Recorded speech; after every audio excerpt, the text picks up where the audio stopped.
Okay. Okay. Then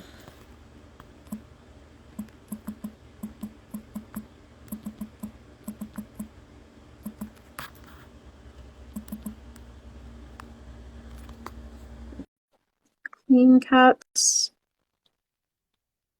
And I'm gonna invite you. Hello, everybody. We are back. Yay. Yes, technology. I'm so glad it's not just me. No, yeah, it's Instagram. Okay. So hello, everybody. We are back. Okay. So, yes. All right. So we have Joy here, and Joy is, let's see, sent an invite. All else fails, what we can do is if it feels more comfortable, Joy, you can chime in via chat and we'll kind of respond through that.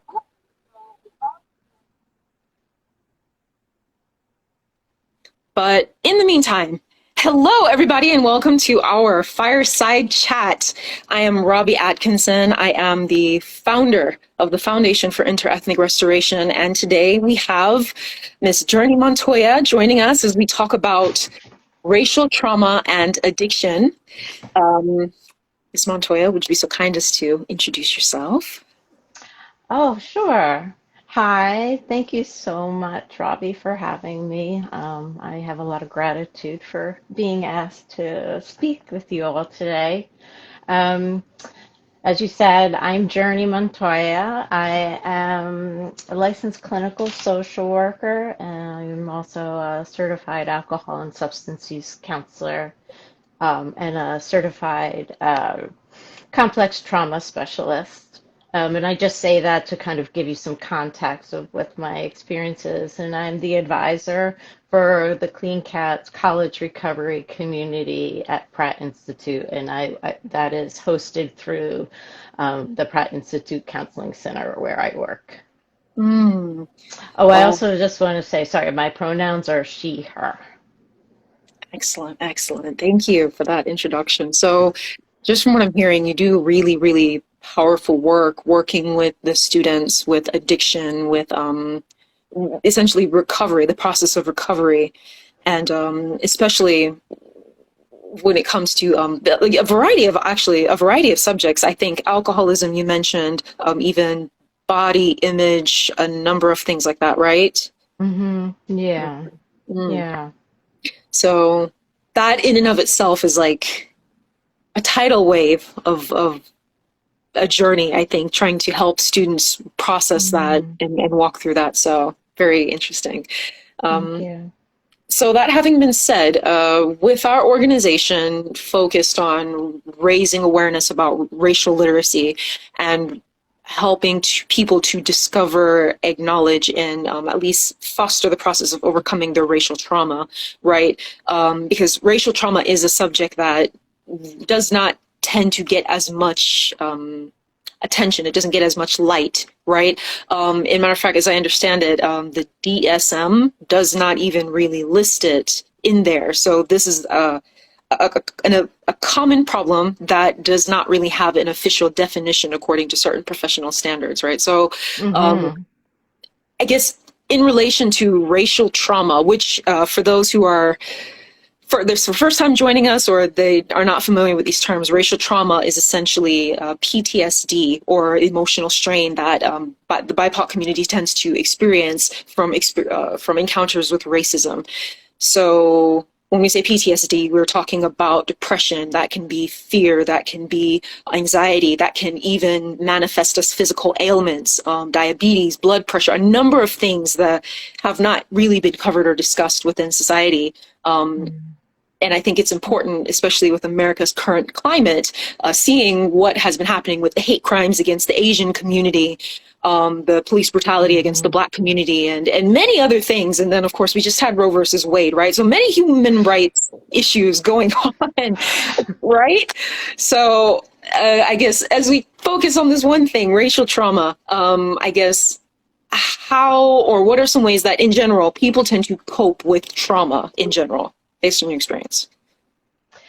Um, it's such a good question, and I also just wanted to really validate what you said, that racial trauma is, having been in the field for a decent amount of time, I will say that the training that I've had never um, mentioned this concept of racial trauma. It actually, I had not had much experience with the idea of racial trauma until the murder of George Floyd. So we really, I just kind of want to emphasize how delayed we are in the field of mental health in recognizing and validating that experience. It's actually, I think, an insult to the Mhm. community. And it just reinforces this idea of othering the community and just devaluing the community's experience, BIPOC community's experience. Mhm. And so when I think about complex trauma, which is like, this, it's chronic, it's exposure to chronic, it's a experience of, what am I trying to say? Sorry. It's not an isolated incident. Mhm. Um, It is a person with, like, for instance, with racial trauma, it's from the day you're born, Mhm. being exposed to either overtly or covertly to aggressive acts, Mhm. um, acts that are covertly discriminatory and insulting and hurtful and Mhm. embedded in the institutions, barring people from services and opportunities, this threat of danger every time you walk out the door, whether it's psychological or physical danger, the resulting consequences in the family and passed through down the generations of families having, living in an environment with this experience of an activated nervous system and Mhm. not even having an awareness of what that means and sometimes blaming themselves for maybe having the experience of intense emotional reactions or wanting to withdraw and not get out of bed Mhm. or engaging in substance use or other kinds of ways of coping, and it hasn't been validated. So when I look at racial trauma and how people cope, you know, I think that there's how you cope. Um, there's a lot of different ways. I was thinking about any way that a person copes has been helpful for them at some point. Mhm. I'm not a big fan of this idea of maladaptive, adaptive, harmful, unharmful coping, because at some point in time, no matter where it might be now, at some point in time, the way that person has coped, it has worked. Mhm. And what can happen is at a certain point, it starts to hurt the Mhm. person. So, when we think about coping methods that maybe worked in the beginning and maybe don't necessarily work in all situations now, we do think about substance use, right? Mhm. Alcohol use, any kind of addictive behavior. When I think about substance use, I think about what does that do for us? It's a way to connect. Mhm. It's a way to belong. Mhm. Um, it's a way to feel different. I think about when, yes, we hear like substance use and alcohol use is about self-medicating difficult feelings, but I just think it's so much more than that. Sometimes it's about giving permission to feel anything. Mhm. Mhm. Removing a barrier of like that from society that says you're not allowed to be angry because then you're Mhm. the angry black man or black woman or you're a threat. Mhm. Society that says that You're not allowed to have hope and dreams because then that, of progressing in whatever way it might be through education, career, or artistry, whatever, because then you're a threat to the white population. Mhm. When a person uses in those situations, they're free.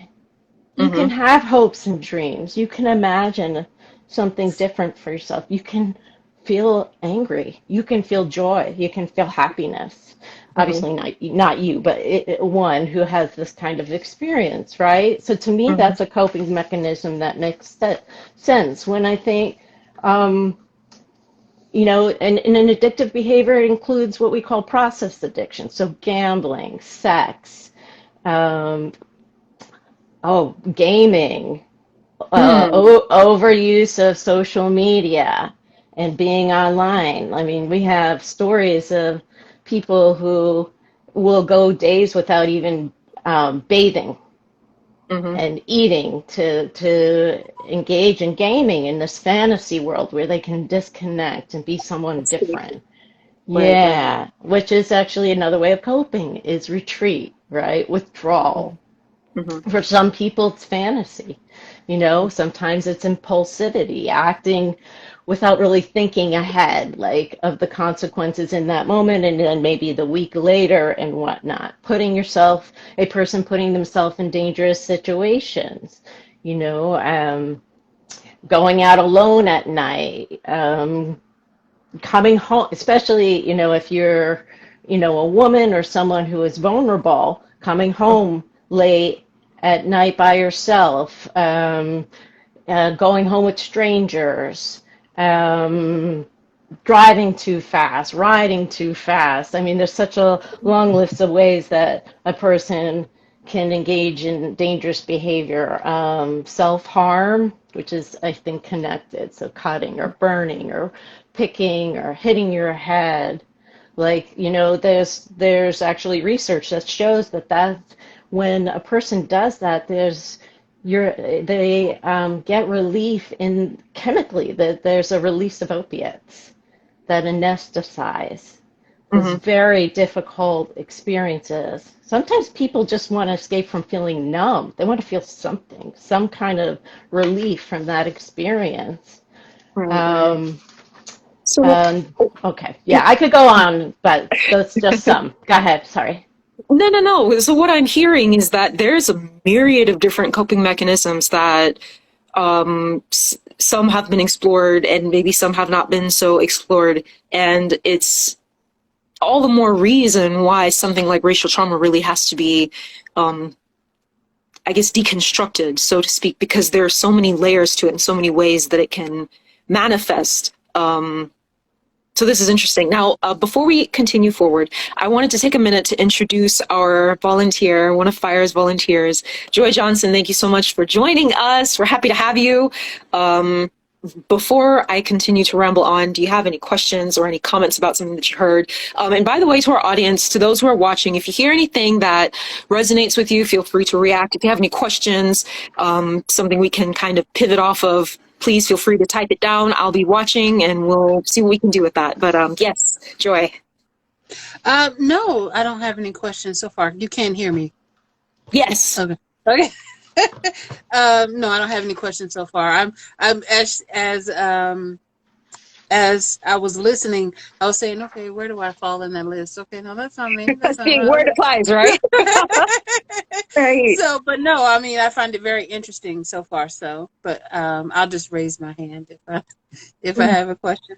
Mm-hmm. So Miss Montoya, I guess, wow. I mean, just the list alone that you just laid out for us is really eye-opening. So thank you for sharing that. Um, Sure. like like Joyce said, you have me now like going down the list and kind of thinking like, have I ever done any of those things? Like the concept, Mm-hmm. especially the concept of escaping, right? This is not something that we really think of as a form of like a coping mechanism because I think that's almost like what social media is, isn't it? Like whenever you're in like a lull, you kind of look down at your phone. Scrolling.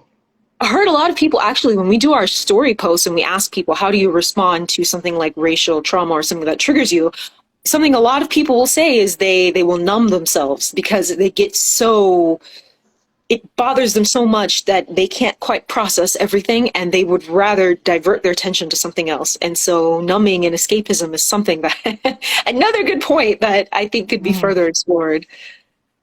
Well, I think that I'm glad, Joy, you mentioned your experience so far because it made me think of the more covert or subtle ways we cope, or a person with trauma, especially racial trauma, copes. You know, this idea, I think about perfectionism, this idea of not Mhm. only do I have to be the best, I have to be better than, just Mhm. possibly, if you remember from the BIPOC community, possibly have the opportunity to be accepted, Mhm. you know, or maybe to even get to a place where you're not going to be outright um, it, to lessen the possibility that you're going to be subject to overt discrimination, oppression, disgusting comments, Mhm. microaggressions, right? I see that it's so much with my students that are people of color. It Mhm. goes beyond, um, I guess, whatever your average type of perfectionism is. Also, like over caretaking, you know, Mhm. being Mhm. the caretaker, being the one that is there for everybody else. This idea, if I'm there for everybody, maybe then people won't leave me. They won't think I'm a bad person. And this is not conscious. I don't think this is conscious. Mhm. Or I can show my value or my worth. Prove your Um, worth. Mhm. yeah, in a Well, society. Go ahead. let me ask you a question. Those are closer to to my issue. Yeah. No, no, I can relate to those. We're good. We're good on that. But the perfectionism one. Mhm. Um,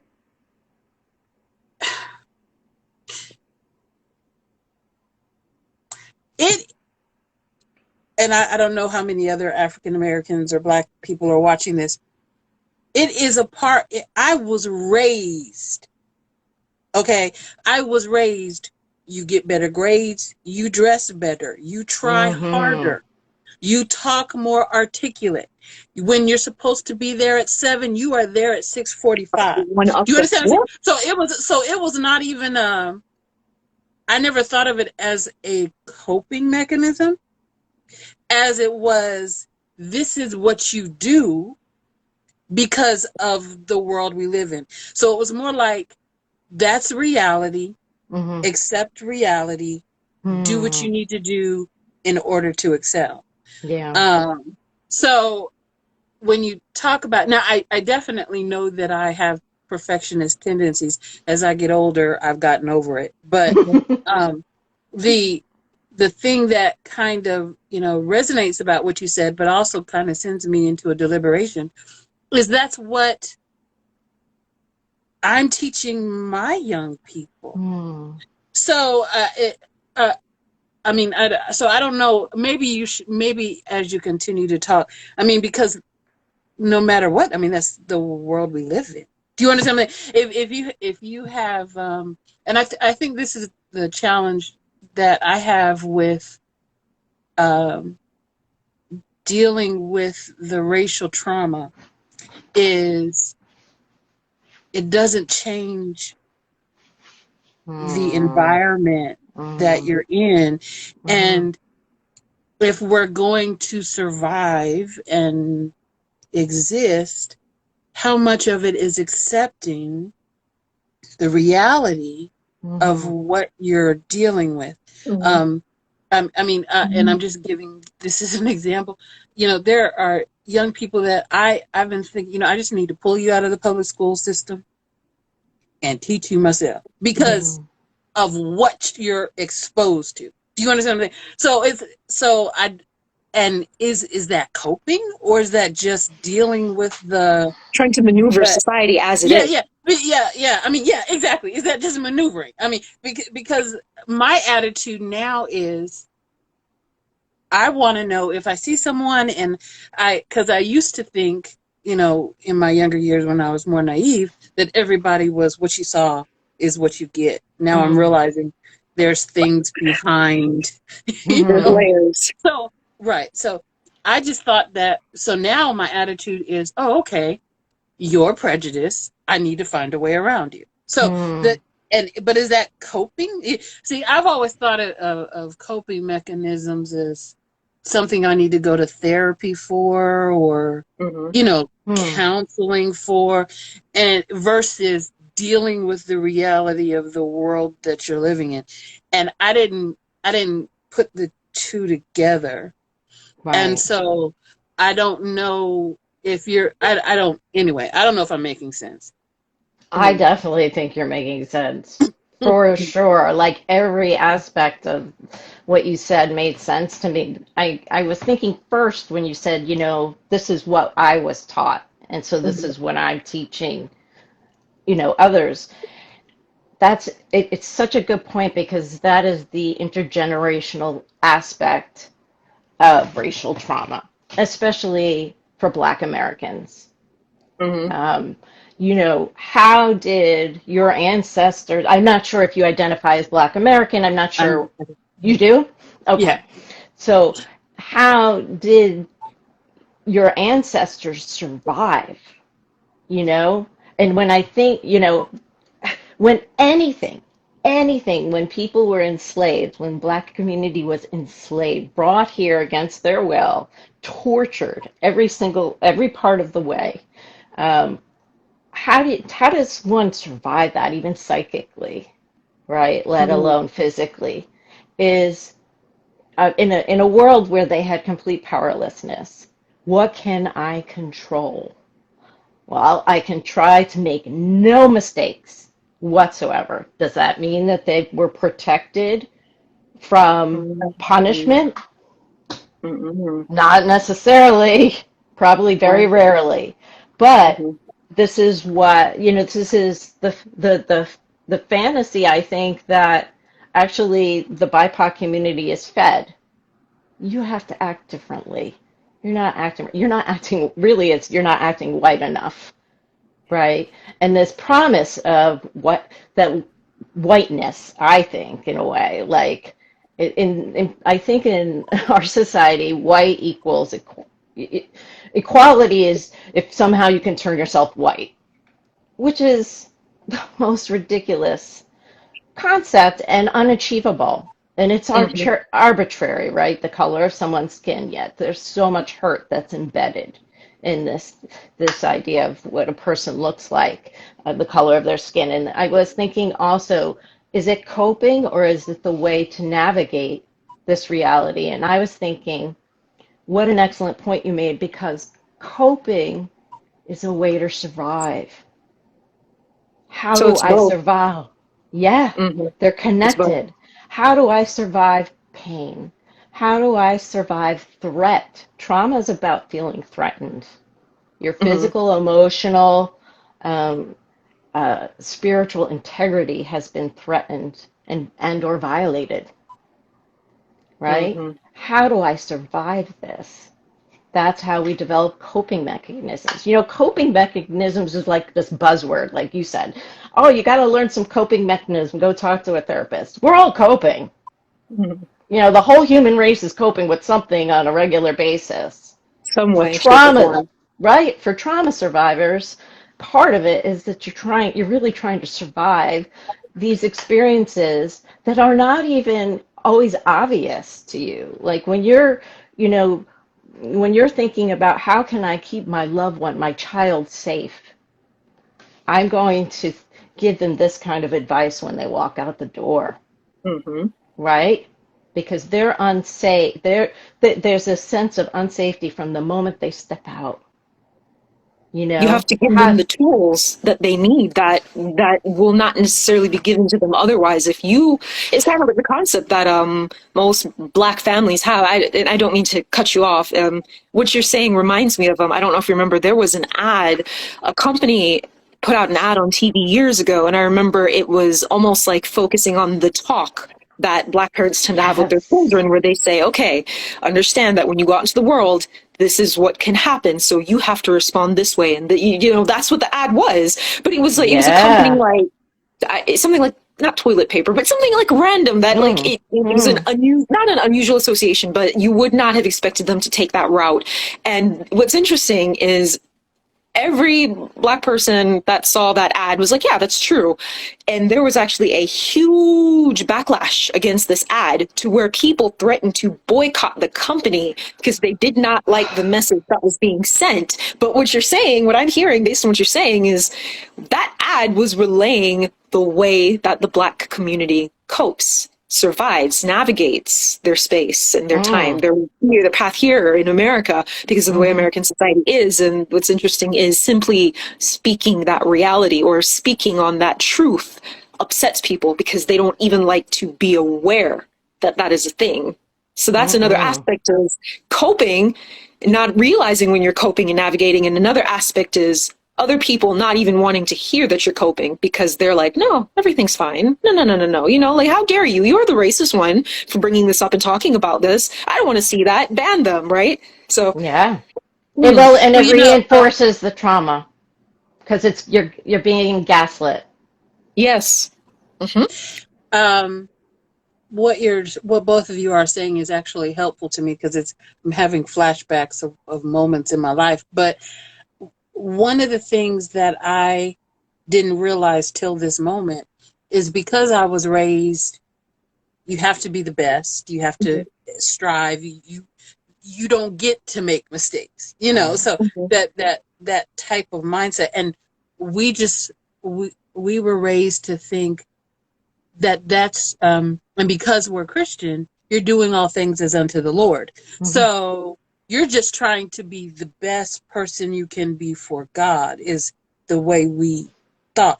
But what I'm realizing in this moment is there were a lot of professional environments where I was at and I was trying to be the best. I go over my checklist in my mind, what I had on, how I talked, my diction, my notes, I had everything on. And there would be someone that was white who didn't have to do all that. Oh, right. And Sure. I didn't realize it till this moment that I was angry because you don't have to do all this. You don't have a checklist. And I remember there was this one experience where, well, actually it was a lot more than one, but one I'm thinking of right now where, and you know, I love these people to life. I'm not angry at them. I'm more angry at the system, but they had the liberty to express their displeasure in the moment. I don't have that liberty.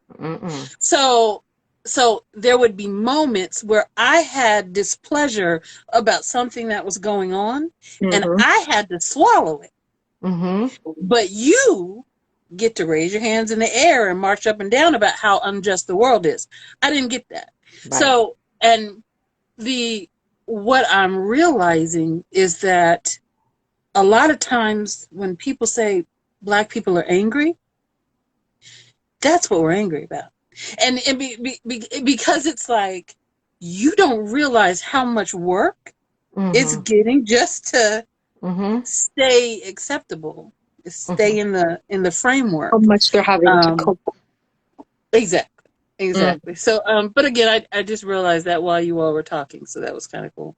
Well, and Joy, it's a perfect and yet really painful example of racial trauma.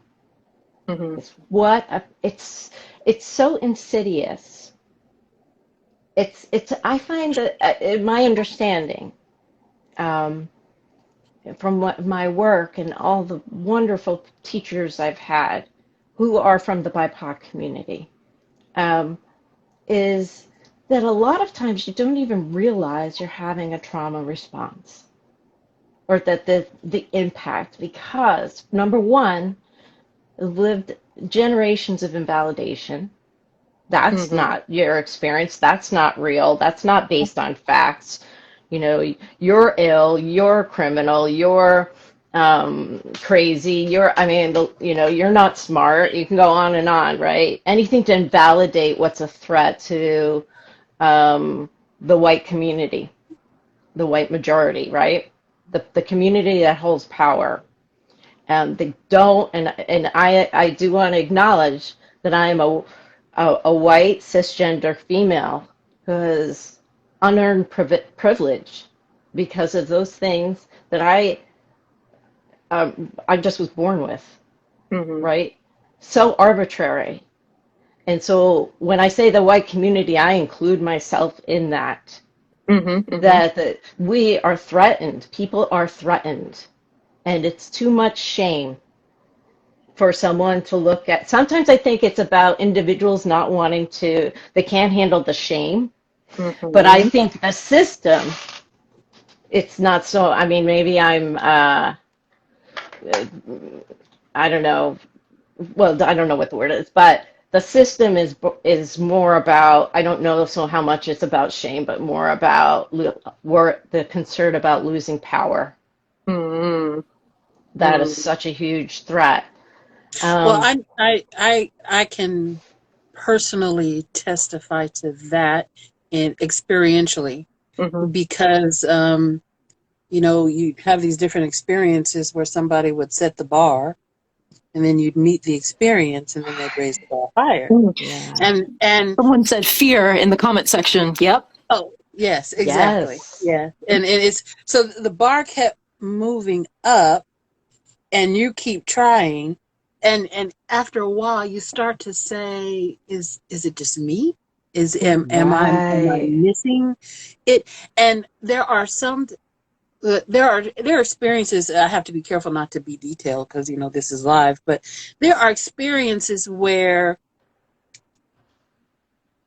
if the other person just admitted, well, really, I just don't want no nigger being over me or being better than me. Do you understand what I'm Mhm. saying? And because if you've defined black people as being less than, Mhm. if you automatically in your mind think that every black person is less than, then if somebody comes and challenges your paradigm, your mental, you know, setup for how you define black people, then you've got to confront that person who is challenging your thought process. Mm-hmm. Um, and did you want to read that comment, Miss Robbie? Yes, There's yeah. a So comment. someone commented and said they're afraid, and because of that, they react with that emotion. Which Exactly. is very true. Exactly. Yeah. I have a question though, I guess hearing all of this, when you have students like kind of tying this into Ms. Montoya's work and the concept of addiction, because you mentioned, because we had another question, I pinned it because I didn't want to miss it, because we had some good points going on here. I didn't want to interrupt the flow, but someone said, so how does one support these students? And I think the question is, when you have students who at a young age kind of recognize the climate that they're in, they recognize the space that they're in, they recognize the trauma that they're having to constantly cope with, how is, like, say, for example, I'm curious, how is Clean Cats helping these students? And I guess bouncing off of that, how would you recommend, even say for students who are dealing with like racial trauma, addiction-based racial trauma, how are you supporting how are we supporting them? Do you have any recommendations or any examples that you can draw from? Ah, we can't hear you right now. You're muted.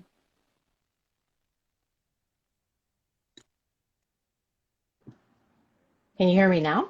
Yes, perfect. Loud and clear. Oh, I pressed the button. Hmm. Sorry. So I was like, what's that button? Bam. Sorry. Um, It's okay. so it was two questions. How do you support students in general through like something like Clean Cats and like who have addiction? I'm sorry, was it two separate questions or one? Two questions that kind of fork off here. So the first question is, I guess, how is Clean Cat supporting their students? And then how, Mm, like with this kind of trauma that we've talked about with like joy and our experiences within the BIPOC community, how would you recommend supporting the students who are experiencing that racial trauma? So does that make okay. sense? Yeah, yeah. So with Clean Cats, so Clean Cats is peer support. Okay, so Okay. it's not a clinical program, it's not a therapy program. So Hmm. this means the support comes from the members support each other. I'm there to kind of create the structure. I'm constantly behind the scenes thinking, how can we make this better, more helpful for students, more accessible? Um, and this changes all the time. So I think that in general, how can we help our students? I was thinking about that question. It has to start at the top. So Hmm. if I'm the quote unquote top in that I'm the advisor for Clean Cats, I have to do the work. I Hmm. have to do the work. I have to, and I've had to do the work, and I will continue. Like, what is racial trauma? Hmm. What is my, um, how does that impact my students? Where do I stand with my privilege? Hmm. Um, and educate myself and not look to my students to educate me. You Doing know, that inner work, taking that initiative. oh yeah, like and making it important, not something that you do for Black History Month or when Hmm. there's a murder, when there's, I mean, murders all the time. Snap, snap, You snaps. know, Right, I right, mean, it's right, right. really heart-wrenching what we all saw George Floyd go through, right? Hmm. Hmm. That being said, certainly was not the first murder of an innocent Black man at the hands of police enforcement or white people, Hmm. right? So I feel like we have to, if we're working with students and we want to help, it can't be sort of this outside thing like, this is your problem. You explain to me everything and I'll just say I'm sorry and whatnot. So what I'm hearing, and tell me if, correct me if I'm wrong, but what I'm hearing is, and we touched on this in our feed, exercising compassion and empathy, both, because you are willing to do the work to meet your students halfway, and then feel enough to be inspired to take action, not just say, oh, that's unfortunate, I'm sorry, and then go about your way, because that's a common reaction, not just to racial trauma, but I think to anybody who faces any kind of trauma. Oftentimes we say, oh, well, that's their problem, so I'm sorry to hear Mm, that, and I hope hmm I hope that you can sort that out and then leave it be. What you're saying is you have to do the work, empathy wise, compassion wise, meet the students in the middle, meet them at their point of need, and then see how you can walk them through that process together. Is that what I'm hearing? Is that correct? yeah, yeah. Mm. I really think I mean, until we can understand and find it important, understand to the best of our ability, right? And Mm-hmm. find it important, how can we really be there for our students? Mm-hmm. How I have to understand my role every single day. Mm-hmm. I have to be thinking about what was that automatic thought that I had when I just saw that brown person walk down the street? Mm. How am I Mm-hmm. Mm-hmm. viewing this um, um, Asian Americans experience? What is that bringing up for me as a white person? What are the Mm-hmm. stereotypes? Where have I played a role? Mm-hmm. It's humbling, but it has to be done. It has to be done Mm-hmm. because otherwise the other stuff doesn't follow. It's almost like performance, One checking thing off of that a box. Sorry, go ahead, Mm-hmm. Joey.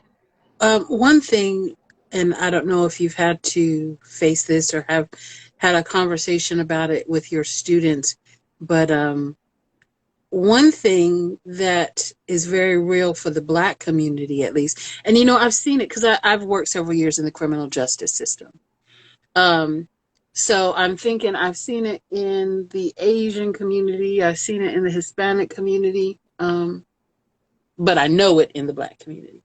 Mm-hmm. But there's a subtext of successful Black people who don't want to hear the excuses of Oh. unsuccessful Black people Mm-hmm. as to why they're not successful. Mm-hmm. So you're talking about having a conversation about something you're not allowed to converse about. You're just supposed to do what you need to do in order to succeed. Don't get into a whiny, Hmm. woe is Been me, stigmatized. You face life the is right. stigmatization of even bringing these kinds of things up. That's exactly what I'm saying. Yeah, and Hmm. you're actually thought of as being petty or immature Hmm. Hmm. or emotional, Hmm. when what you need to do is to put your big pants on, your big boy pants on, Hmm. and do what you need to do in Hmm. order to make it. So even to have the conversation, you're saying, oh, well, let's all have these conversations and have a talk about it. Hmm. Well, there's a part of the Black community that says there's no talking about it. Hmm. This is the way it is. Get Hmm. over it and And move on. exactly. So it makes it kind of difficult for people to process things in a productive way if, when they know they go back to their core group, they're going to be ostracized for having the conversation in the first place. Yeah, I mean, absolutely. I was thinking internalized racism. Like it's That's the what that voice is. of the perpetrator, right? What is the message from the dominant society? Of course you can reach here. Try harder, right? It doesn't Hmm. consider equity. And I also, I don't know if you can hear me. I think, No, we can hear you fine. hello. Yes, Yeah, we we can can hear hear you. you. Oh, her screen might have frozen. Oh, maybe so. Hi, Miss Montoya. Can you hear us? Okay, yeah. Sorry. Okay, You, there we are. I lost you. Hopefully you heard. Oh, there she goes again. Uh-oh. Technical difficulties, everybody. I guess, how is everybody feeling about this conversation so far? Is what you're hearing resonating with you? Let's see some comments in the comment section. We've been There getting was some one pretty good question there. questions. One Um, person asked whether or not it was a focus group or one-on-one. Sessions. Okay, Mhm. I'll bring that to Miss Montoya when she comes back. Mhm. But have you noticed that when it comes to the Black Uh-oh. community itself? You're going to send her another invite. I am. I am. Yes, I have actually heard quite a few people who kind of say, well, yeah, there are obstacles, but you just gotta like pull yourself up by your bootstraps and everything. Oh, yay, she's back. Can you hear us? Now I can, yeah. Perfect, perfect. Um, I guess continue where you left off, but we also have a question here in the bottom that we would like to address. Oh, sure. Um, Julia, I just wanted to say that you made such a good point because talking is not easy. I mean, just not. Especially when you've grown up with the experience that people don't want to listen or are going to invalidate you, whether it's within your community and definitely outside of the community, right? And so when I'm saying like with the organization with Clean Cats, like I'm not saying I'm having these discussions with the students or what I am doing this work on my own. And then my hope is that it's informing my ideas for the program. And so within the program, I start with when I meet with the prospective student, um, since it's not a therapy program, I don't get very deep. But when I'm meeting for the first time, I ask them, what identities are important to you? Mhm. And included in that also is social justice with regards to um, any kind of identity that is important to them. I want to know that for them going in. I've it's sometimes part of it is also just even they have a space, they have a 24-hour access to a lounge. It's just for them. So thinking about the space, what kind of books am I getting them? Am I getting them all white stories of recovery? I did in the beginning. Mhm. I don't now. Mhm.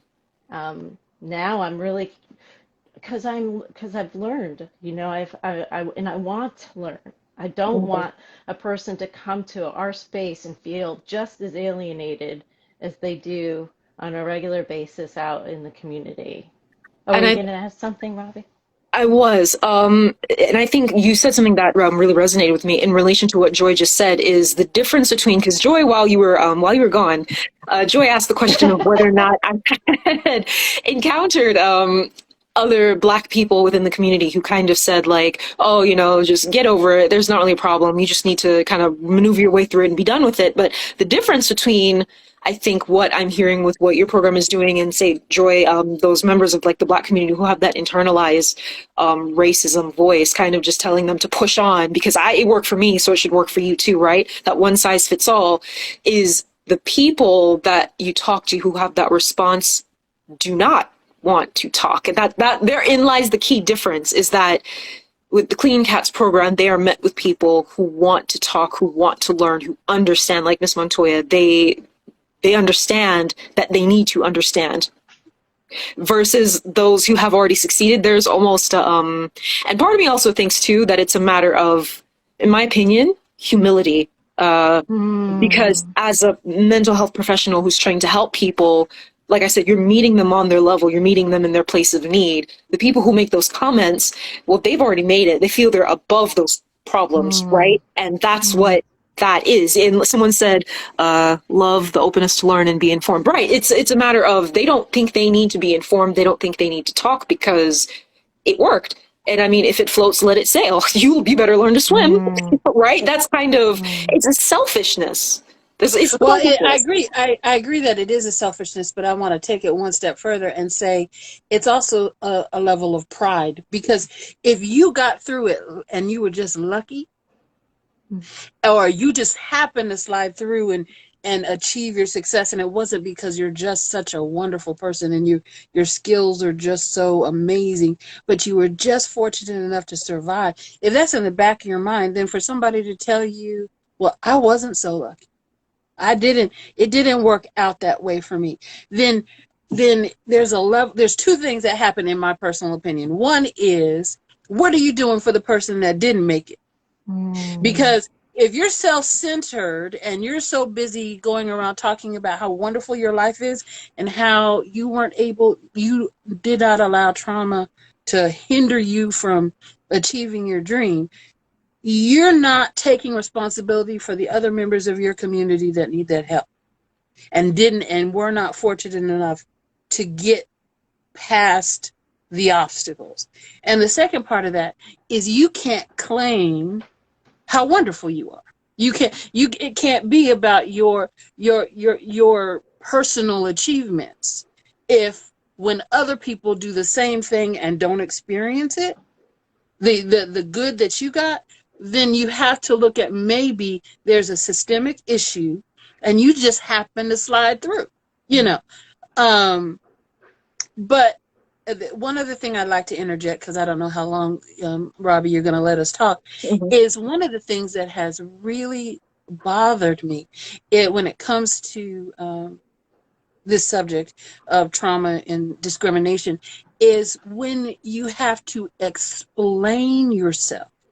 So you get into this whole, no, I did that. No, I tried that. And you spend all your time trying to justify whether or not you have done the work, or you did the studying, or you followed the rules, or you dressed and you showed up on time. You spend more time trying to justify your actions to people who automatically are judging you as insufficient. I mean, that's where you're starting out. If this is sufficient, you're automatically here. You've got to prove that you've covered that gap before they even consider the legitimacy of what it is you're saying.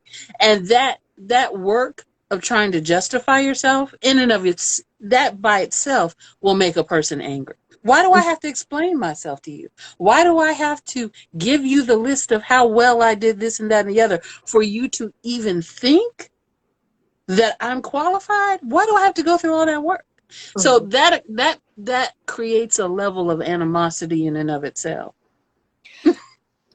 Oh gosh. So what I'm curious about then, Miss Montoya and Joy, thank you for sharing that perspective because that is something that is a whole other mountain that has to be climbed, and I'm curious to further deconstruct that with another fireside chat. You've given me an idea. Sorry, I No, know I did it. I apologize. But go ahead. no, it's okay. It's okay. Ms. Montoya, I am actually curious as we prepare to close down. Using like your system and what you've been doing with the students to address their trauma. Have you had any?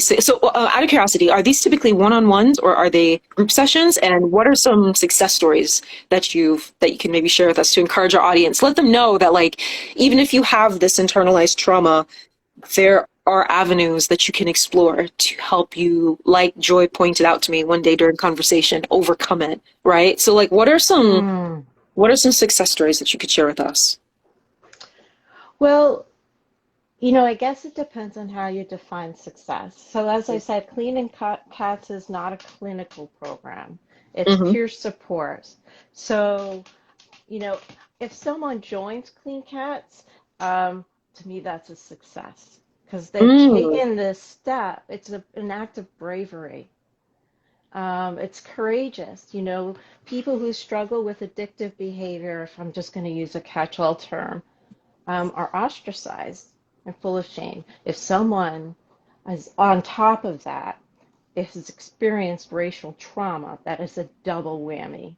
And it's just one more thing to feel ashamed about. People mhm, in the BIPOC community are criminalized for difficulties with addictive behavior and mental health. mhm, Coming and taking the chance to share with others, your peers who may not look like you, um, that's a courageous act, and I would not say if someone doesn't do that that they're um, a coward because they're not. There's mhm, real reason to be afraid. So mhm, if someone who's a person of color, um, and this is sort of my dream, what I'm trying so hard to work on is create a space that feels comfortable for our students of color to come and then to me, if someone even reaches out to me and they're a student of color, I'm like over the moon, you know and if mhm, mhm, they stay, I want to know, are you feeling alienated in this space? How are your needs not being met? I tried to send out a survey at the end of the semester. I didn't get to many responses, but I really do want to know, and I'm hoping to meet with um, get a group together of mhm, students from the BIPOC community, like a focus group. I want to hear what their needs are. What do they need to come to a space where they feel like they can work on their recovery? Recovery doesn't have to be words. It doesn't mhm, have to be sharing your deepest um, pain and details of your trauma. In fact, sometimes that can be it's yeah make it worse for you, you mhm, know? So it could be mhm, mhm, artistry, making a mhm, film, writing a book, um, painting. It could be movement. It could be, mhm, there's all sorts of ways to heal. And that's another thing that I've really tried to consider in a change I've made with the program is making it open to all recovery pathways, whether it's mind, body, religious, spiritual. Um, some people, take a mental health medical approach. Some people mhm, use 12-step programs. Some people use other mutual support groups. Some people um, meditate. I really want to be open to all these different ways. Some people, church, mhm, singing, getting your voice heard, like, but in different ways. So I don't expect that a person come to the program and have to tell their story. That has to be with someone. If a person wants to tell their story from the BIPOC community, they got to find someone that they have the potential to feel safe with, at least the potential. Like, if it's going to be a therapist who specializes in racial trauma. And that person who's seeking that therapist has a right to ask as many questions as they want about that to that prospective therapist about what their experience is with racial trauma. Um, Mm-hmm. but it doesn't have to be a therapist. People heal all different ways. And so when the way we address it in the counseling center, because that is a clinical program, is I want to give a shout out to Dr. Josie M. Moyes and Dr. Jung Kim, two of my former colleagues who spearheaded our SCA group in the counseling center, which is the Students of Color and Allies group. And the Mm-hmm. focus of that group, it's a bunch of us from the counseling center, has to Mm-hmm. been to create programs, passive and active, to reach our BIPOC students and address things like racial trauma, inequity, being an ally. So, it is Students of Color and Allies, acknowledgement. Um, it just goes on and on. That's where we do a lot of programming. Mm-hmm. I did a community dialogue where we interviewed a couple of panelists, and it was on intersectional identities in the journey for recovery. Mm-hmm. That was, we wanted to hear their experiences. Everybody recovers differently, and we have to be open to that. But we have to be creating, not you, we, like in the mental health profession, in the addictions field, whatnot. We have to create a safe space, and we can't assume, or I can't assume that what I think is safe is going to feel safe to a person of color. Mm-hmm. I So, have to learn. Go ahead. oh, sorry. I don't mean to cut you off. And Nope. I'm trying to summarize to make sure that I'm processing everything you're saying, because we've had so much said today, so many great things, right?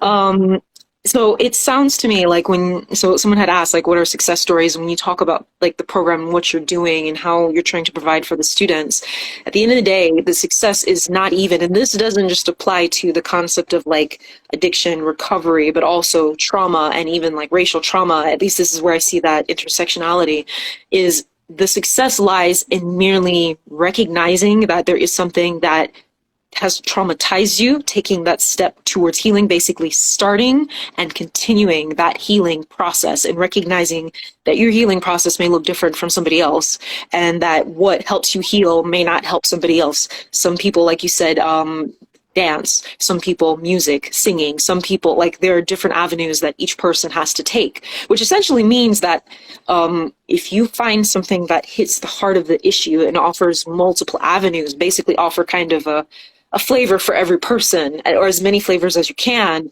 the success lies in the sheer fact that people recognized there was a problem, got on that path, and stayed with it. Is Hmm. that right? Yeah, I mean, I will go back again and just say success is how you define it. Right. It's not, it's everything you said and maybe even more or something Hmm. different. Does that Hmm. make sense? The only Hmm. reason I say that is because even if a person never steps in the door of Clean Cats, if they have survived, that is a success. Hmm. So, I That's, think that one it starts thing that way back. I'm learning, and I think would be helpful for anyone that's watching this, or maybe some of your students in the future, is, for me, if someone had explained to me the benefits of processing the trauma in the first place. hmm. Does that make sense? Not how you process it, because we can get to that later. Why would it be important for me to look at this? Why would it be important for me to explore why I'm angry or why this is upsetting me? What good comes from that? Mm. And then once I realize that there is good that can come from that, then we can talk about how we do that. Hmm. That would Right. that would be something that, you know, if I could go back in time, if someone would explain that to me, that would have helped me. So, Hmm. Hmm. Yeah, that totally makes sense. I mhm. mean, Um, why does someone want to do the work? Mhm. There's it's such a hard. vulnerability. It's Oh, hard. sorry, Robbie, what were you gonna say? No, I don't. And I hope, guys, I hope I'm not cutting you off. I'm just hearing all these things, and I'm like, oh, oh, oh. I think, like in elementary school when the teacher's talking and you're like raising your hand, like, oh, me. That's how I feel right Aw. now. I guess something else I want to know because this is really just opinion, and this is like to both of you guys, as you hear this, and this is also for audience because like with our organization FIRE, the Foundation for Inter-Ethnic Restoration, we're here for the people who are going through the trauma, and we're here for the people who maybe are for the first time kind of finding out about the trauma and they're kind of apprehensive, and then we're here for the people who know it exists but they don't know how to get involved and how to help. How would you recommend to be someone, how would you recommend ways to be an ally to someone from your experience, like with the students who struggle with like addiction or some kind of thing? How do you recommend being Hmm. an ally to someone who's going through that and processing, doing that work and going through their journey? How would you recommend that? Or is there anything you can recommend? Yeah, I thought about that question. I mean, if the ally, if a person identifies as an ally and they identify as white, I would go Mm-hmm. back to what I said before about doing the work. Mm-hmm. Really doing the work. I just really understanding what is it like to step out and feel vulnerable every single time. Mm-hmm.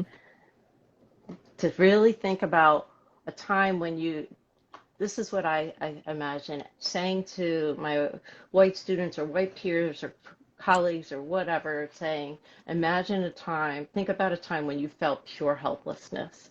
Imagine think about what that felt like in your body. Now imagine stepping out, whether it's figuratively or in real life, like a physical motion, and having to carry that experience with you every day. Mm-hmm. And and then think keep that in mind because I feel like that's where we can empathize as allies, but if we empathy is really about tapping into those feelings. If I can understand helplessness, at least I can empathize with helplessness. I may not know what it's like for you, but I can have empathy for the pain. I think that it's important for us to listen, to Mm-hmm. just listen. And listening is not an easy skill. Listening, and I've learned this from many people, I had to do my own work with this. Shut Mm-hmm. up. Mm-hmm. Listen. Tune in. What are the feelings Mm-hmm. that that person is what are the feelings being shared? What are they conveying? Mm-hmm. Don't jump in and try to like share your own experience, especially if you're a white person. If you're a white person, you're never, ever, ever going to know what it's like to be discriminated against because the color of your skin.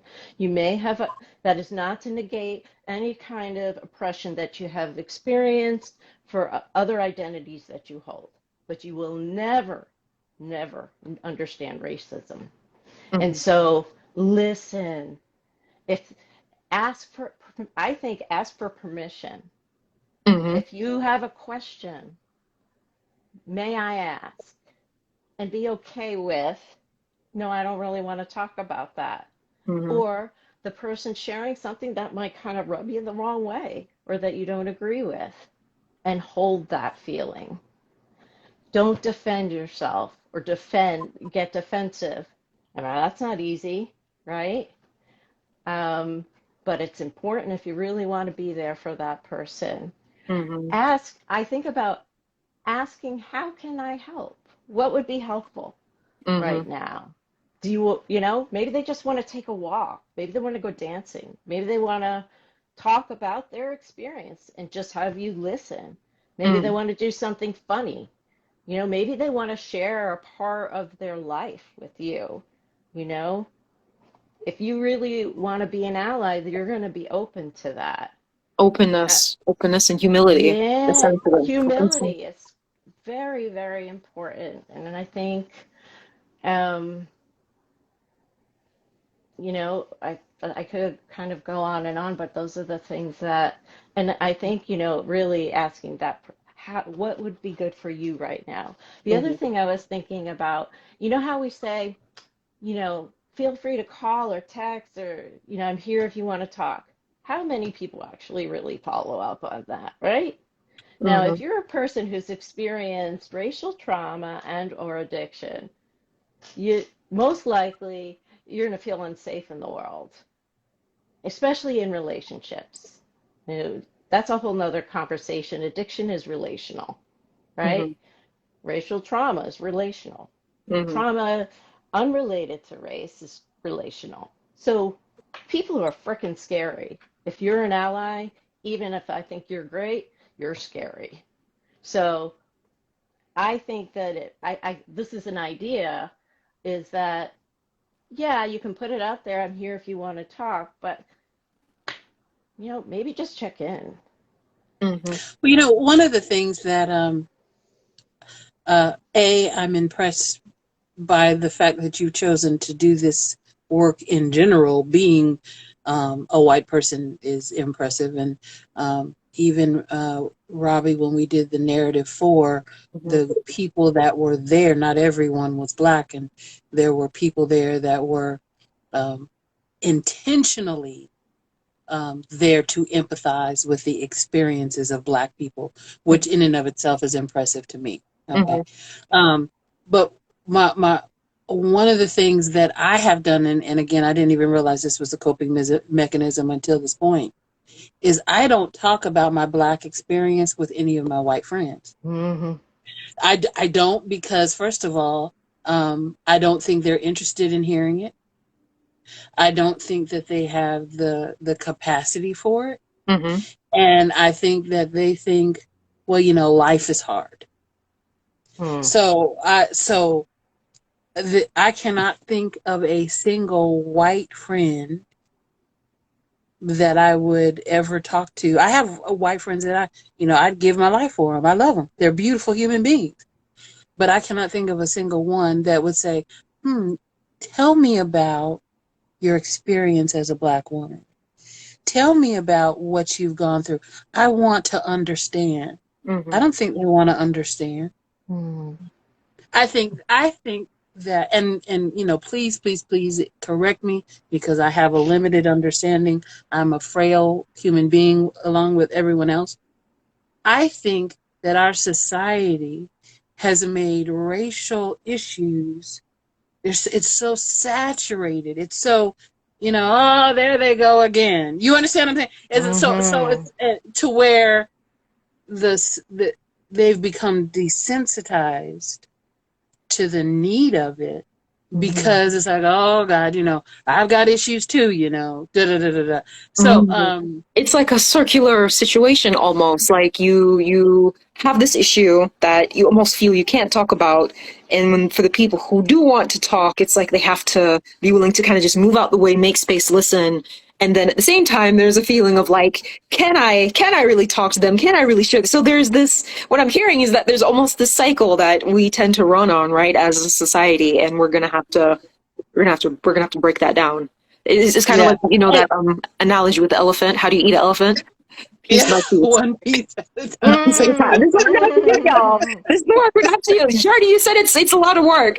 It's a lot of work, but we can get it done, I think, if we are willing to pull together as a community. And what I'm hearing is the important factor is mindset, willingness to show up and speak, willingness to listen and move out the way and be quiet, and willingness to create that space for one another. Do you see what I'm saying? Create space for the people who want to know, but they're kind of like iffy because they're like, oh, this is a weird subject, I don't know. And then create space to pull that out of your soul, because, and this is going to be another fireside chat, the things that you internalize and how that impacts your health, that is a whole other issue. So there's, again, so many different, we could go on the whole night. If I let y'all, I'm telling you, we could go the whole night. But we, believe it or not, our time has actually finished, ladies and audience. We've finally come to our close, but this was really, I hope that those of you watching found this to be very educating, informative, and I hope that you could resonate with the things that were being said. I hope that you really learned something, and I hope that for each of us who participated in this was eye-opening, and I hope that you found some comfort. I hope that you felt seen and heard through this experience, because this is what we want our fireside chats to be. So we're going to go ahead and wrap it up. But I want to thank you both and thank our audience for taking the time to tune into our fireside chat, because, it's been a long time since we've done this anyways. So thank you for joining us again. For those who stayed throughout this whole thing, thank you so much, everybody. Thank you, Ms. Montoya, for your insight. And thank you, Joy, for all of your challenging questions, everything. I love it. No, I love it. I love that energy. So we're going to wrap it up here tonight, guys. Thank you so much, audience. And we'll keep your eyes peeled, because we're going to have another one. So stay tuned.